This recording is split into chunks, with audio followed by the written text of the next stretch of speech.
Weet jy wat, as dit beteken dat ek iemand kan inspireer met my storie, dan moet die deure maar oopgewaai wees, want mense gaan jou altyd judge. Jy het nou net gesê, jy noem jouself 'n gold digger. 'n qualified gold digger. 'n qualified gold digger. Wat het jou oortuig om ja te sê vir 'n Mami Klub? Ek gaan vir jou nie lieg nie, ek weet nie. Want jy kan alles hê. Jy kan jou eie besigheid hê. Jy kan goed lyk elke dag.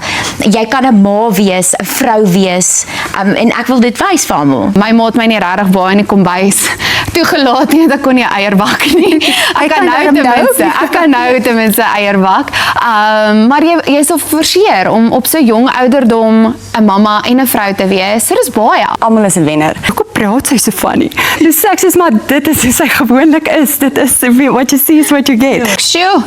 Hou maar die page dop. Daar kom iets baie exciting en ek sien baie uit om dit met almal te deel. Ek was al 'n paar keer onder die grond, wat ek soos my liglampie gehad het en my hard hat en al daai goeders. Well, if not, why not? Mense dink altyd ek is hierdie girly girl wat ek is, maar ek gee nie om vuil te word nie. Mens moenie sommer net iemand oordeel nie.